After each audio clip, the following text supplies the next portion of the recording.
Madam అసలు ఈ ప్రవీణ్ గారి యాక్సిడెంట్ ఇన్సిడెంట్ గా మారింది, అనుమానాస్పదంగా మారింది కదా. అసలు ఏం జరిగింది అనుకుంటున్నారు?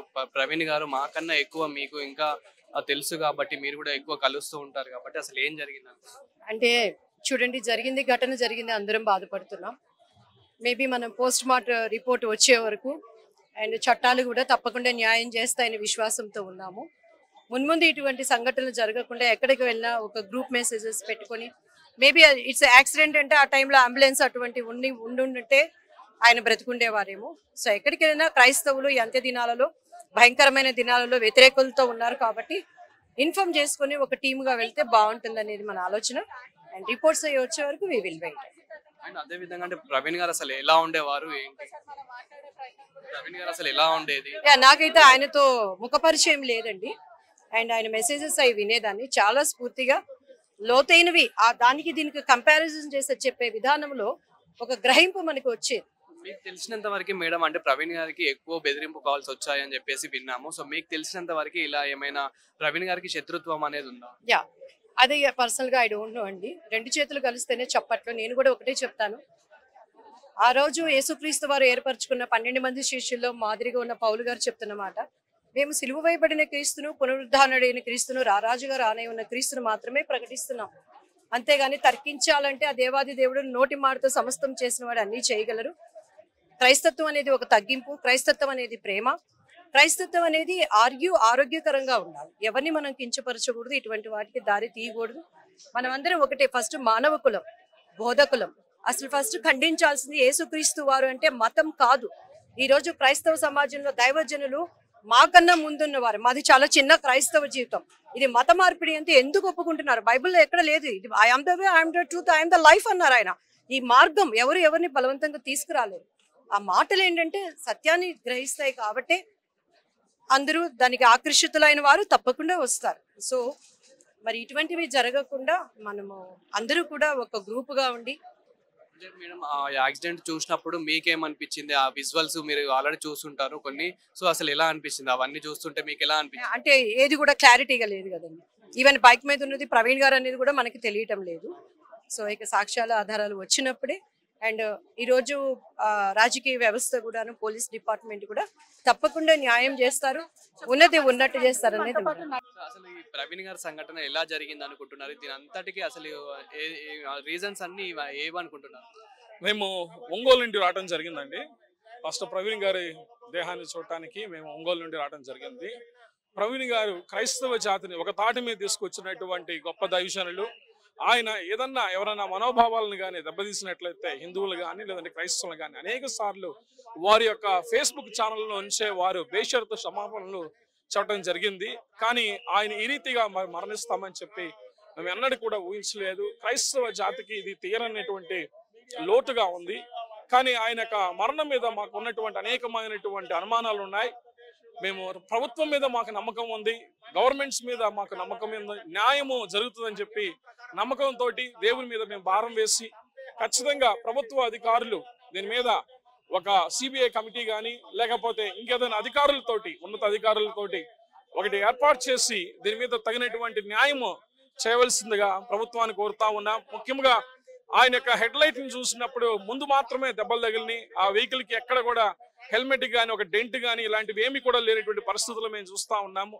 ఇది అనేకమైనటువంటి అనుమానాలకి కారణంగా ఉన్నట్లుగా మేము గుర్తించాము. కనుక అధికారులు అలాగే ప్రభుత్వం కూడా దీని మీద స్పందించి తగినటువంటి రీతిలో ముందు ఆ రిపోర్ట్ ని బయట తీసుకొచ్చి ఎవరైతే దాని మీద దాడి చేశారో వారిని శిక్షించవలసిందిగా, అలాగే మిగిలినటువంటి రోజులలో ఇలాంటి జరగకుండా చూడవలసిన బాధ్యత భారతదేశ ప్రభుత్వం మీద అలాగే ఆంధ్రప్రదేశ్ తెలంగాణ గవర్నమెంట్ మీద ఉందని చెప్పి ఈ సమయంలో మీడియా ముఖంగా తెలియజేస్తాం. కలవడం జరిగిందా? ప్రవీణ్ గారిని మేము 2 సార్లు కలవడం జరిగిందండి. ఒంగోలు ప్రాంతానికి పాస్టర్లకి సమావేశంలో 2 సార్లు రావడం జరిగింది. ఆ సమయంలో మేము పాస్టర్ గారిని కలవడం జరిగింది. ఆయన క్రైస్తవులు ఐక్యంగా ఉండాలి, క్రైస్తవుల మీద దాడులు ఎన్నో జరగబోతున్నాయి అనేటువంటి విషయాన్ని కూడా తెలియజేశారు. కానీ ఆయన మీద దాడి జరగడం అనేది చాలా మేము తట్టుకోలేనటువంటి స్థితిలో ఉన్నది అని చెప్పి ఈ సమయంలో మేము తెలియజేస్తా ఉన్నాం. అన్న, అసలు ప్రవీణ్ గారికి ఏం జరిగింది అనుకుంటున్నారు? అసలు ఎలా ఇదంతా ఎలా జరిగిందని అనుకుంటున్నారు?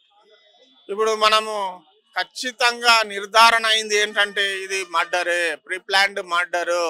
ఇది అది ఏదైతే ప్రమాదంగా చిత్రీకరించాలని ప్రయత్నాలు చేశారో ఆ ప్రయత్నాలు అన్నీ కూడా విఫలమయ్యాయి. ఇది 100కి 100 వాళ్ళు ఇది మర్డర్ గానే మేము భావిస్తా ఉన్నాము. ఎందుకంటే అక్కడ దొరికిన ఆనవాళ్ళవన్నీ చూసినప్పుడు ఖచ్చితంగా ఇది మర్డర్ గానే మేము భావిస్తున్నాము.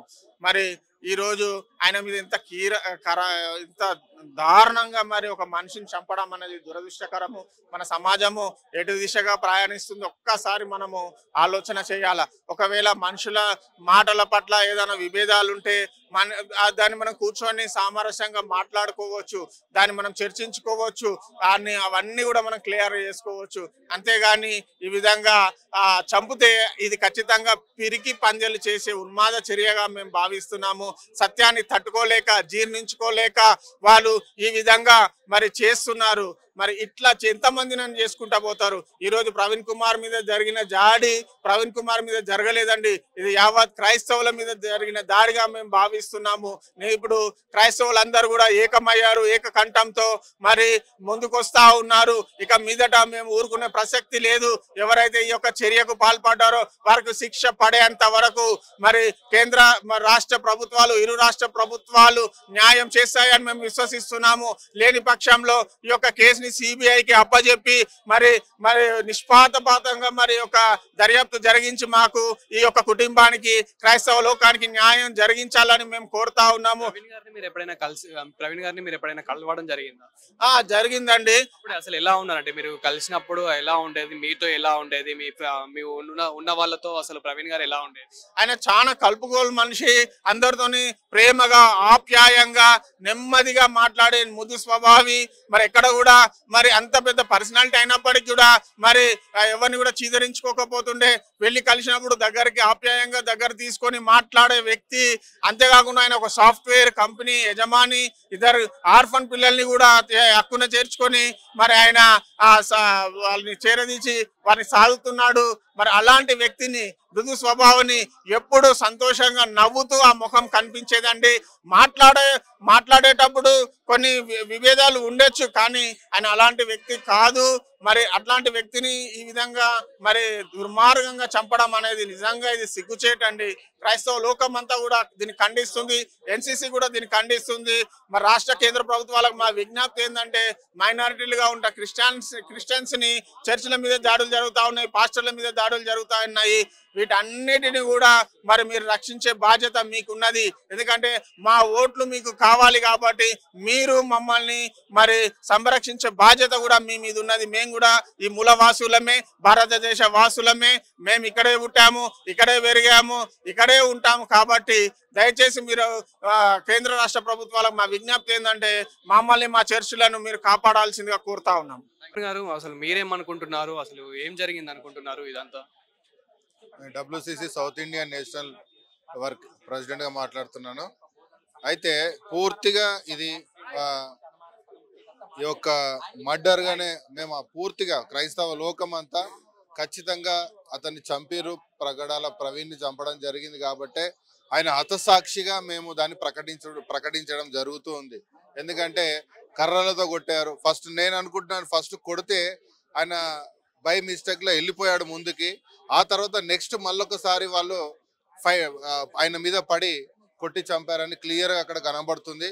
పోలీసులు, తెలంగాణ గవర్నమెంట్, ఆంధ్రప్రదేశ్ గవర్నమెంట్ ప్రతి ఒక్కరు ఈ యొక్క మర్డర్ విషయంలో, ఇది ఒక చావు విషయంలో ప్రతి ఒక్కరు మాకు సపోర్ట్ చేయాలని నేను 2 రాష్ట్రాల ముఖ్యమంత్రులను నేను కోరుకుంటున్నాను.